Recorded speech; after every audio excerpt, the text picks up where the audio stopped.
Chapitre 9e. Quand manger ? Il te sera impossible de construire et maintenir un corps parfaitement sain par l'action mentale seule, ou bien par l'exécution des fonctions subconscientes ou involontaires seules. Il existe certaines actions, plus ou moins volontaires, qui ont une relation directe et immédiate avec la continuité de la vie elle-même. Ces actions sont manger, boire, respirer et dormir. Peu importe ce que nos pensées ou attitudes mentales sont, nous ne pouvons pas vivre sans manger, boire, respirer et dormir. Et par-dessus le marché, nous ne pouvons être en santé si nous mangeons, buvons, respirons et dormons d'une manière antinaturelle ou erronée.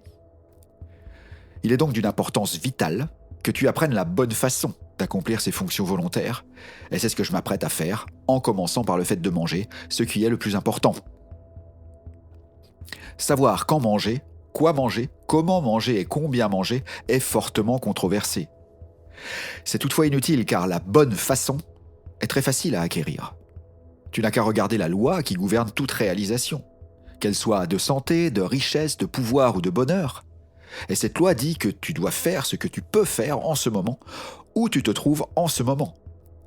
Accomplis chaque acte indépendant de la façon la plus parfaite possible et mets le pouvoir de la foi dans chaque action. Les fonctions de digestion et d'assimilation sont supervisées et contrôlées chez le sujet par une division interne de son mental que l'on appelle généralement le subconscient. Et j'utiliserai ce terme ici de façon à me faire comprendre. Le subconscient s'occupe de toutes les fonctions et procédés de vie, et lorsque le corps a besoin de plus de nourriture, il le fait savoir en générant une sensation appelée faim. Lorsque de la nourriture est nécessaire et peut être utilisée, la faim arrive. Et chaque fois que la faim arrive, c'est le moment de manger. Lorsqu'il n'y a pas de faim, il est antinaturel et mauvais de manger. Peu importe l'importance de l'apparence du besoin de manger. Même si tu as l'air de mourir de faim, montrant un amaigrissement certain, s'il n'y a pas de faim, tu dois savoir qu'aucune nourriture ne saurait être utilisée. Et manger te sera antinaturel et mauvais.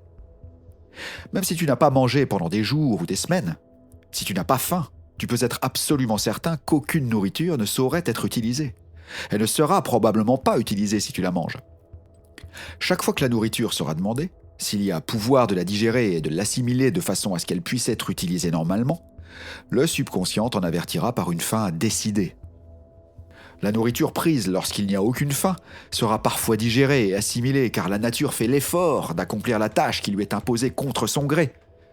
Mais si de la nourriture est habituellement prise sans faim, le pouvoir de digestion finira par être détruit et suivi d'innombrables maux. Si les faits précités s'avèrent exacts, et ils le sont indiscutablement, il devient naturellement explicite que l'heure la plus saine et naturelle pour manger est quand on a faim. Et ça n'est jamais un acte sain ni naturel de manger lorsqu'on n'a pas faim. Tu vois donc qu'il est facile de statuer scientifiquement sur la question de quand manger.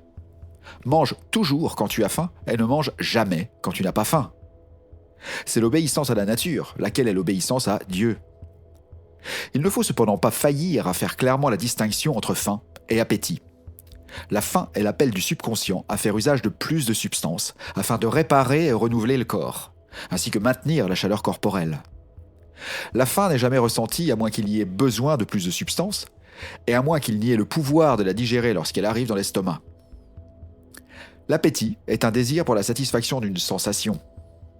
Le poivreau a de l'appétit pour l'alcool, mais il ne peut avoir faim d'alcool.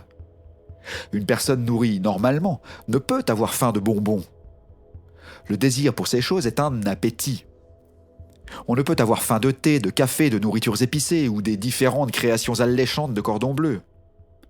Si tu désires ces choses, c'est avec ton appétit, pas avec ta faim. La faim est l'appel de la nature pour de la substance qui construira de nouvelles cellules, et la nature ne demande jamais quoi que ce soit qui ne soit légitimement utilisé dans ce but. L'appétit est le plus souvent une question d'habitude. Si l'on mange ou boit à une certaine heure, et principalement si l'on prend des douceurs ou des aliments épicés ou stimulants, le désir arrive régulièrement à la même heure. Mais ce désir habituel pour de la nourriture ne devrait jamais être pris pour de la faim. La faim n'arrive pas à heure précise. Elle n'arrive que lorsque le travail ou l'exercice a détruit suffisamment de tissus pour rendre nécessaire l'ingestion de nouvelles substances brutes. Par exemple, si l'on a été suffisamment nourri la veille, il est impossible qu'on en ressente une faim authentique au réveil après un sommeil réparateur. Pendant le sommeil, le corps est rechargé avec de l'énergie vitale, et l'assimilation de la nourriture absorbée pendant la journée est terminée. Le système n'a pas besoin de nourriture immédiatement après le sommeil, à moins que l'on ne soit allé au lit affamé. Avec un système de nutrition se rapprochant raisonnablement du naturel, personne ne peut avoir une faim réelle pour un petit déjeuner tôt le matin. Il ne peut exister de faim normale ou authentique immédiatement après avoir émergé d'un sommeil réparateur. Le petit déjeuner pris tôt le matin est toujours pris pour gratifier l'appétit, jamais pour satisfaire la faim. Peu importe qui tu es ou quelle est ta condition, peu importe la rudesse ou la dangerosité de ton travail, à moins que tu n'ailles au lit affamé, tu ne peux t'enlever en ayant faim.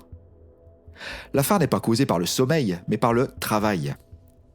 Et peu importe qui tu es, quelle est ta condition, la rudesse ou la facilité de ton travail, ce qu'on appelle le sans petit déjeuner, le jeûne intermittent, est ce qu'il te faut. C'est ce qu'il faut à tout le monde, car ceci est basé sur la loi universelle qui dit que la faim ne viendra jamais à moins qu'elle ne soit gagnée. Je suis conscient que ceci puisse générer des protestations de la part d'une grande partie de gens qui savourent leur petit déjeuner, lequel souvent est leur meilleur repas, qui croient que leur travail est si ardu qu'il leur est impossible de tenir jusque midi l'estomac vide. Mais tous leurs arguments s'écroulent devant les faits. Ils apprécient leur petit déjeuner comme le soifard sa gnôle matinale, car il satisfait un appétit habituel et non pas parce qu'il honore un besoin naturel. C'est leur meilleur repas pour la même raison que cette gnôle matinale est la meilleure pour le soifard. Et ils peuvent s'en passer, car des millions de gens de tous bords ou toutes professions s'en passent et ne s'en sentent que mieux. Si tu décides de vivre en accord avec la science du bien-être, tu ne dois jamais manger à moins d'avoir une faim méritée. Mais alors, si je ne mange pas quand je me lève le matin, quand prendrai-je mon premier repas ? Dans 99 cas sur 100, midi tapante est assez tôt, et c'est généralement le meilleur moment. Si ton travail est dur, à midi tu auras gagné une faim suffisante pour justifier un repas de bonne taille. Et si ton travail est facile, tu auras probablement quand même une faim suffisante pour un repas modéré. La meilleure des règles, ou lois, qui peut être donnée ici, est que tu devrais prendre ton premier repas de la journée à midi si tu as faim, et si tu n'as pas faim, attendre jusqu'à ce que ce soit le cas. Et quand devrais-je prendre mon second repas ? Jamais, à moins d'avoir faim, et ce d'une manière authentique et méritée. Si tu n'as pas faim d'un second repas, mange au moment le plus opportun, mais ne mange jamais à moins d'avoir une faim réellement méritée. Le lecteur qui souhaite s'informer pleinement sur la dite façon d'organiser les heures de repas trouvera les meilleurs livres cités ci-avant dans la préface, le chapitre 0, ainsi que dans la description ci-dessous. Grâce aux faits précités, cependant, tu peux voir que la science du bien-être répond facilement à la question de quand et à quelle fréquence manger.